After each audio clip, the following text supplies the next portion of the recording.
noches y bienvenidos al episodio número 139 de este su programa Cruda Realidad. Hoy día tenemos un interesante tema que la verdad no sé cómo definirlo cuando llegó acá a la votación de todos ustedes. Así que sin más preámbulos vamos al tema. Se trata nada más ni nada menos de Anata, o la carencia del yo. Anata es un término sánscrito que puede traducirse como insustancialidad, o sea, no sustancia, el no yo, la ausencia o la falta de alma, atman, ¿no? La carencia de un ego, de un yo. Nos referimos a un yo perdurable, ¿no? O una carencia de una existencia intrínseca. Bueno, la palabra es extraída de la literatura india y hace referencia a lo esencial en los términos espirituales. La palabra se compone del prefijo an, que es la negación, una negación, y la expresión atman, auténtico, ser, sí mismo o esencia verdadera. Entonces diríamos que anata es uno de los elementos más importantes y característicos de la enseñanza budista, y por eso es que se diferencia del resto de las religiones. Ahí tiene que ver mucho el tema del estado mental, el budismo que afirma que nuestra idea sobre la existencia de nuestro yo es en realidad una idea falsa, que surge sobre todo en lo más de una colección temporal de numerosos procesos dinámicos en el cerebro, interdependientes y condicionados. Acá la palabra condicionados vamos a utilizarla mucho. Que está en constante cambio. De estos procesos surge la conciencia, así como la noción de ser una individualidad. Así que el caso del no yo es equivalente a, diríamos, una inexistencia de una sustancia o esencia o entidad intrínseca duradera de una persona. Esta enseñanza corresponde a tres características de la realidad. Fíjense, que es necesario definir. ¿Y qué es esto?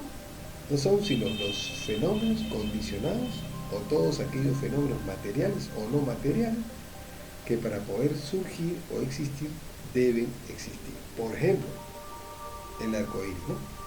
El arco iris necesita de la reunión de ciertas condiciones atmosféricas o climáticas, como las gotitas de luz, el espacio exacto del ángulo de luz para poder surgir y existir. No puede surgir por sí solo, es un fenómeno condicionado mental. De la misma forma, nosotros mismos, en términos biológicos, en lo más básico de un ser humano, para poder existir se necesita la reunión de un espermatozoide y un óvulo y de otros nutrientes para que se pueda formar una persona.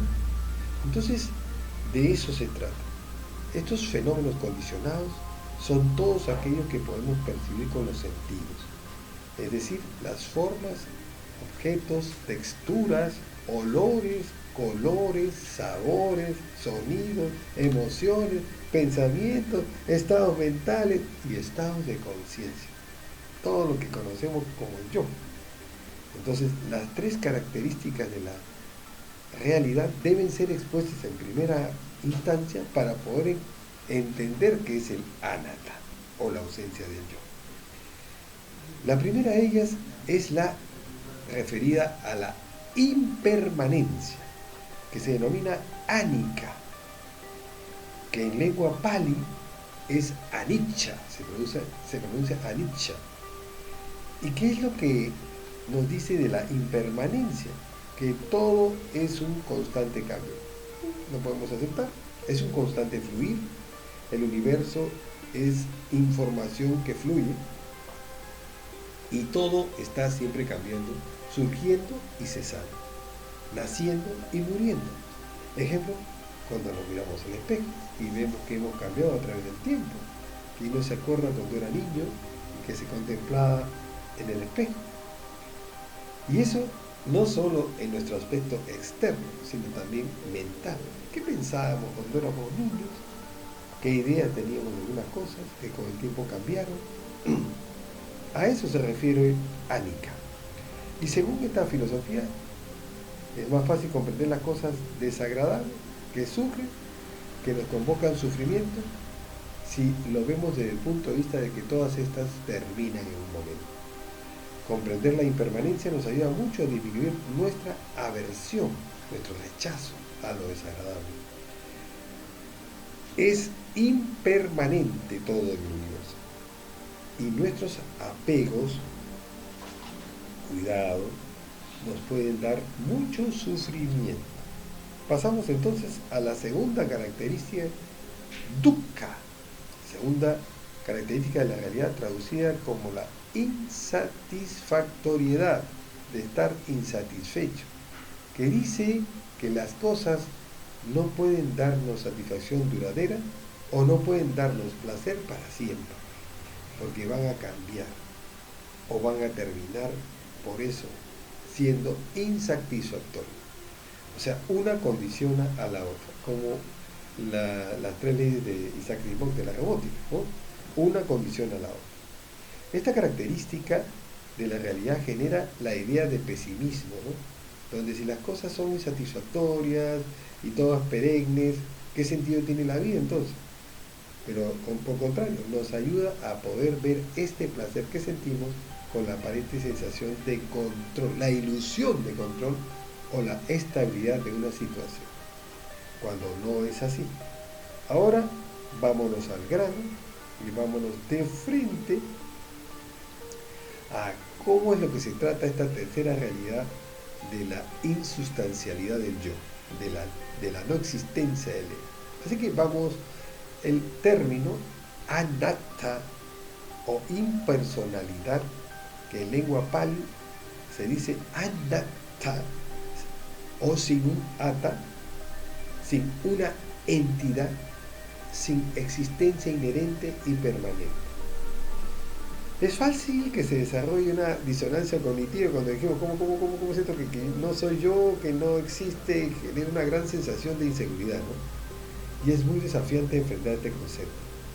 Así que para entender esta característica debemos ver las otras dos en contexto, y es necesaria la comprobación en la vida, en la experiencia de vida de cada persona, e intentar tratar de comprenderlas a través del uso de la razón y no del intelecto.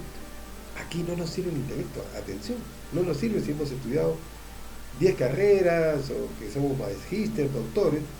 Atención aquí. Vamos a ver justo el caso de un ejemplo de una carrera universitaria.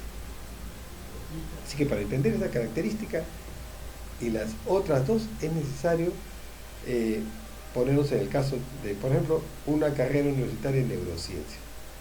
No nos va a servir para poder comprender la tercera característica de la realidad, porque se basa en la experiencia y en la comprobación experiencial, o sea, de lo que tú hayas vivido, ¿no?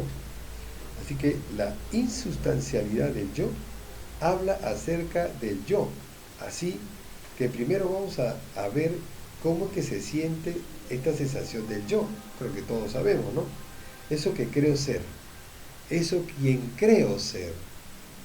Ser esa sensación de quien creo ser o de lo que creo ser tiene varias características. Así que vamos a analizarla ahora. Por el momento, solamente dos. La sensación del yo. La que todos tenemos. Se siente permanente, ¿no? Que siempre ha estado ahí.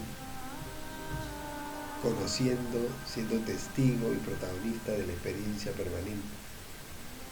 Y otra característica de esta sensación del yo, o esta idea del yo creo ser, es que se siente estable. Siempre he estado ahí, siempre he sido la misma persona, ¿no? Que he estado ahí. Entonces podemos admitir de que ha habido cambios. Por ejemplo, hemos visto el envejecimiento, pero a pesar de ese cambio nos negamos a decir que fue otra persona. Somos nosotros. Seguimos sintiendo que hay un núcleo o una esencia que no cambia y que siempre está ahí, de manera permanente y estable. cuando no es así. ¿Cómo es que pasa esto? Y esto se ve mucho en el libro del Kybalión.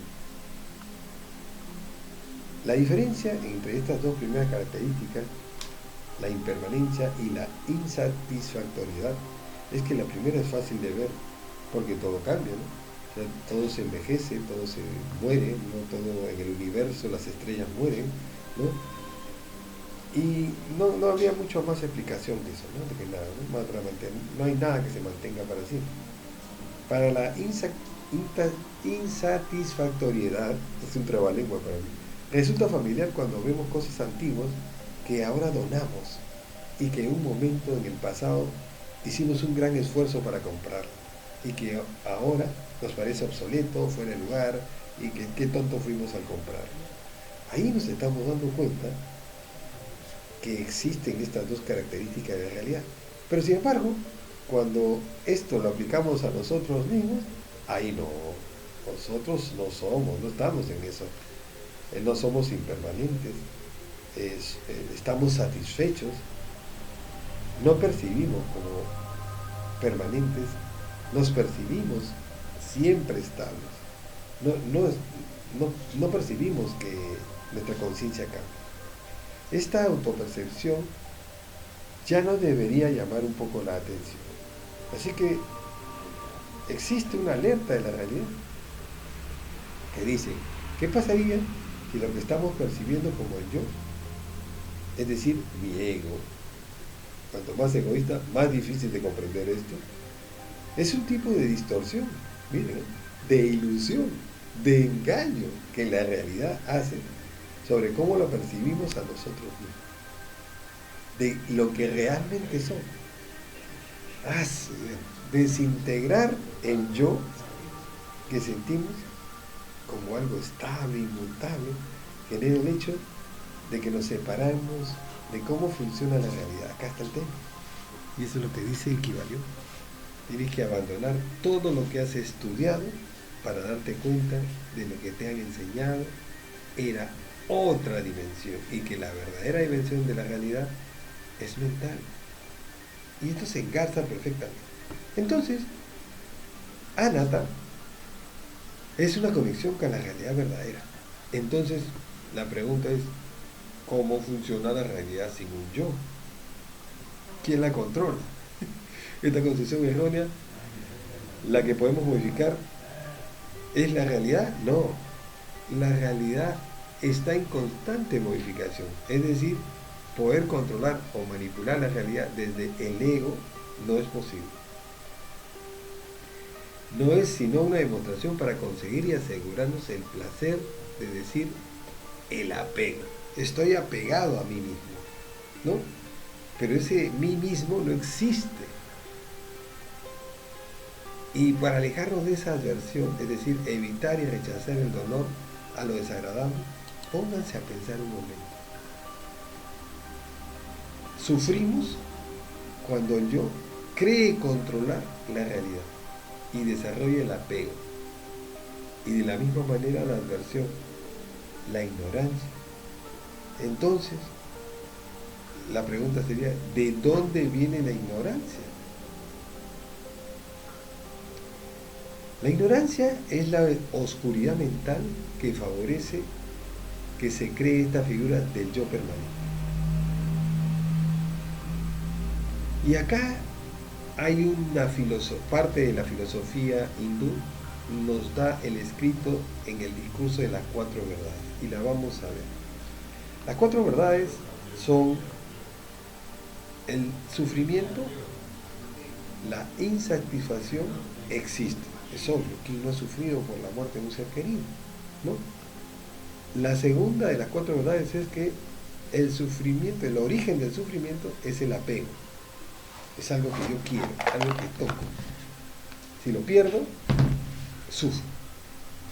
Pero ¿quién es la figura que se apega?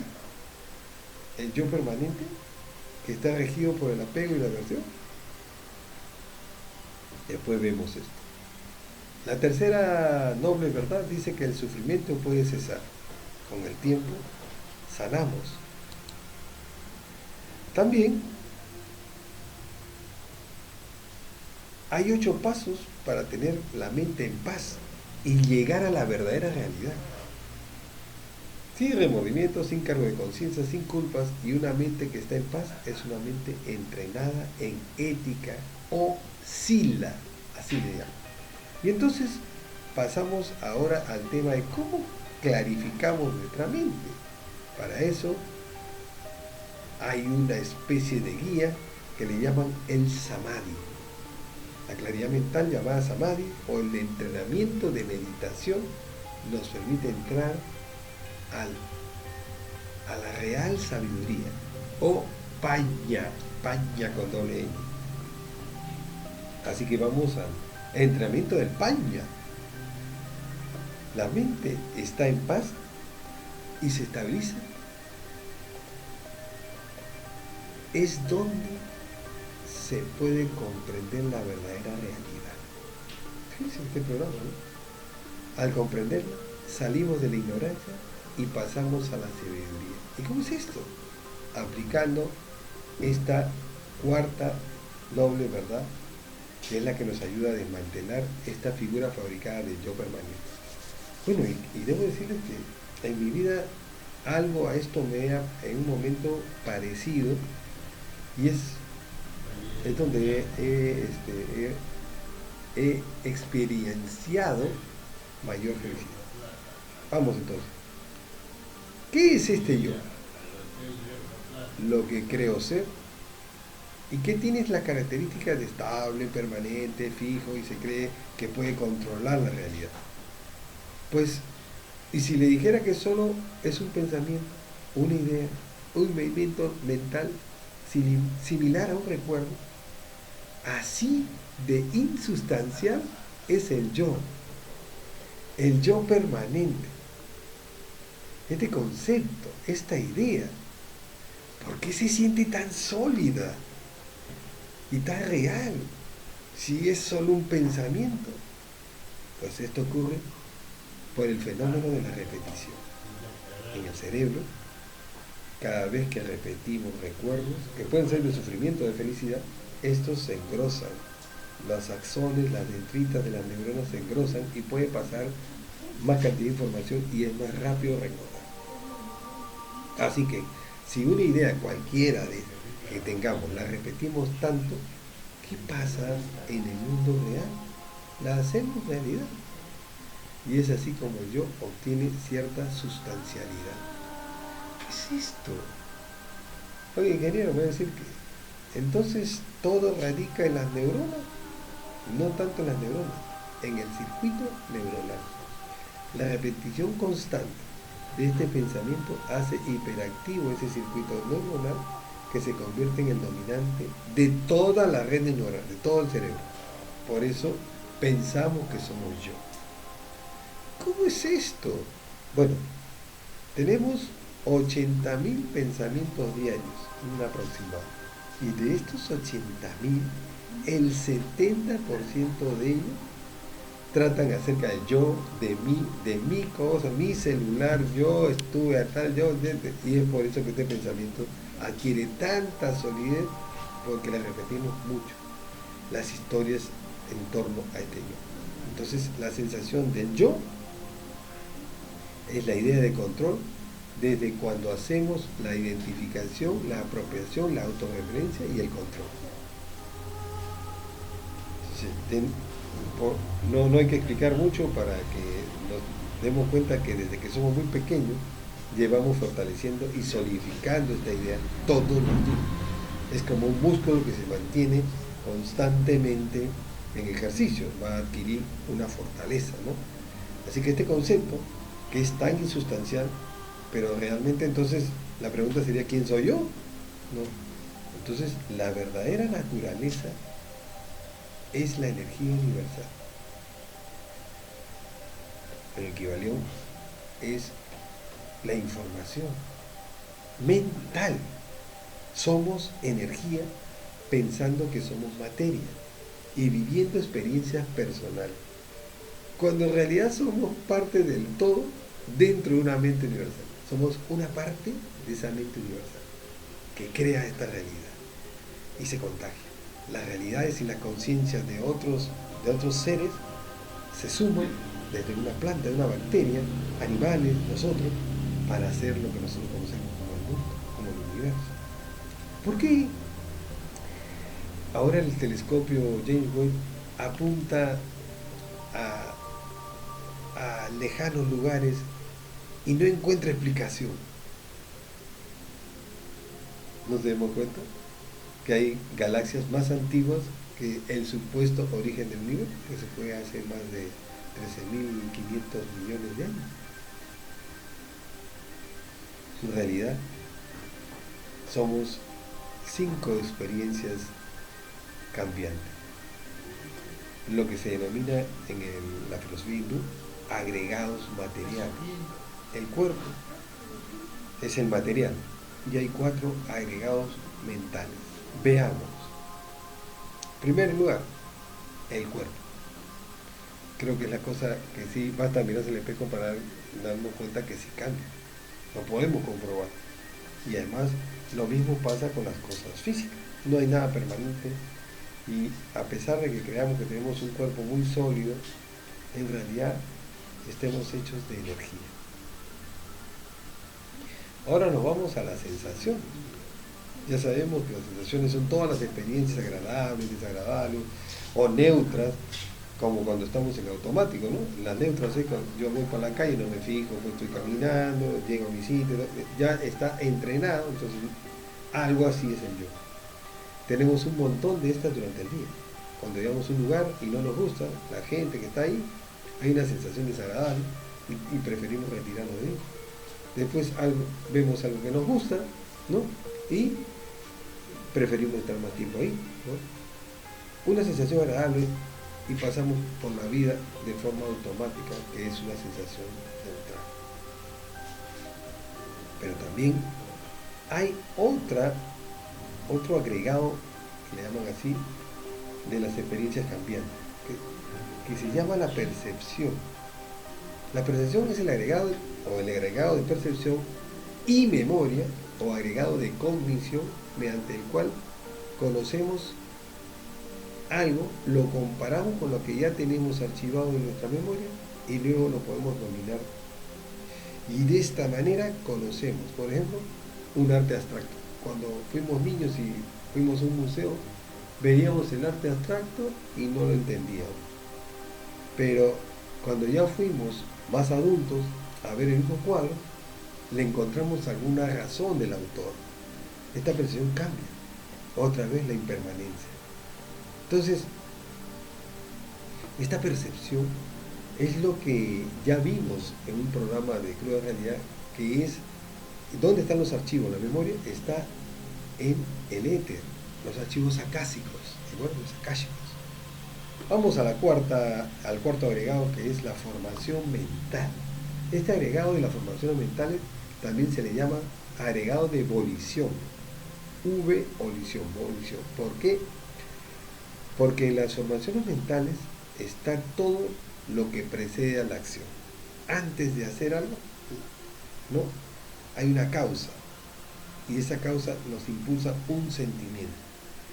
Aquí están las historias mentales, las emociones, pensamientos.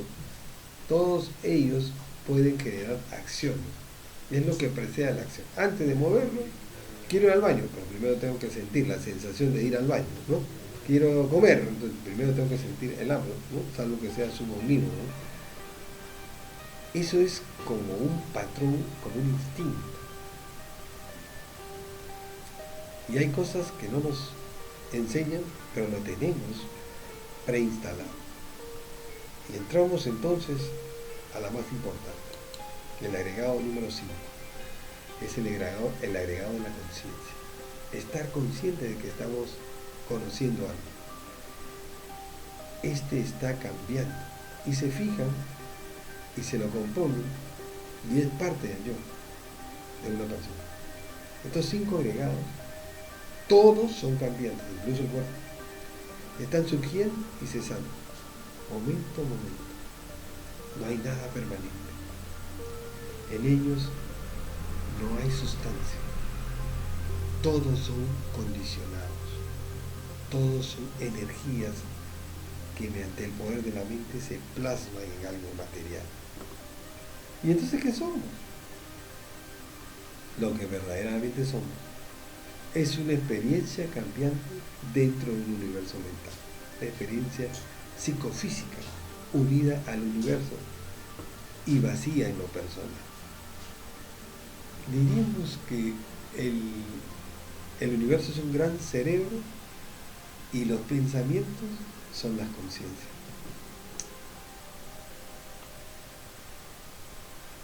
Somos solo 5 agregados nada más. Esto deja un poco un sabor de pesimismo en la realidad. Sí, solo somos 5 agregados cambiantes.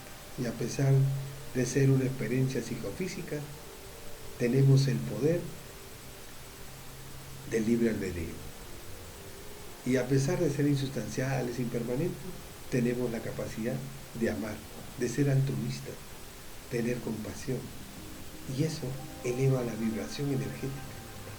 La energía, el flujo de la experiencia se hace más fuerte, se vibra más alto y por lo tanto se obtiene más felicidad. Nos ayuda en el discernimiento y la sabiduría que podemos experimentar. A eso le llamamos felicidad. Fíjense, y después vamos a hacer un cuadro. Acá está justo el cuadro. Acá está el cuadro. El cuadro de contraste en la realidad, fíjense. Cuanto más al lado izquierdo tenemos todo lo que es el ego y al lado derecho tenemos todo lo que es la ausencia del yo. ¿Cómo es esto? ¿No? Tenemos al lado izquierdo sufrimiento, dolor, apego. O sea, cuanto más egoísta eres, más sufres, más dolor tienes debido a las cosas materiales. Y al lado derecho tenemos que cuanto más compartes, más sabio eres y obtienes más felicidad. ¿Y en medio dónde está? La responsabilidad. La responsabilidad es como la balanza. Elige tú. ¿Ayudar o ayudarte? Y acá está el fundamento ético del budismo. Somos el libre albedrío que se nos da en este universo. Nos da también la responsabilidad de todas estas cosas. Así que por un lado, el yo que creemos ser o que creíamos ser, ese yo permanente, es solo un concepto. Por lo tanto, es algo insustancial. Es una idea, un movimiento mental. Y lo que verdaderamente somos, 5 agregados cambiantes, también es algo insustancial, vacío de cualquier cosa permanente, ya que es energético, pero lleno de amabilidad, de compasión, de discernimiento, de sabiduría y muy importante de responsabilidad. Cuanto más responsable sea la persona, podrá elegir ayudar a más personas o a más seres, y por lo tanto, este agregado cambiante oscilará a otra forma. Entonces, las 3 características de la temporalidad, anicca o anicca, o temporalidad del todo, dukkha, o la insatisfactoriedad, que para mí es un trabalenguas, le he puesto no satisfacción, y el anatta, o la insustancialidad del yo, no tiene sustancia. Entonces, es un poco complicado ver esto, ¿no? Un poco, diríamos, solo pónganse a pensar una cosa. Una cosa es placer y otra cosa es felicidad. Miren, analicen cuándo sintieron placer y cuándo sintieron felicidad. Cuánto duró una sensación y cuánto duró otra. Se van a dar cuenta de esto. Que es una filosofía. Este cuadro de contraste en la realidad es verdaderamente algo para poder pensar. Y ahí está el tema, lo que proclamaba Cristo, ¿no? Es el tema del todo. Así que, conclusión, la comprensión más difícil de la característica de la realidad es anatta. Debemos dejar de ser egoístas, o sea, de tener ese ego tan grande, el yo, y comenzar a pensar más en nosotros, en todos. Ahí lo dejo como reflexión. Entonces,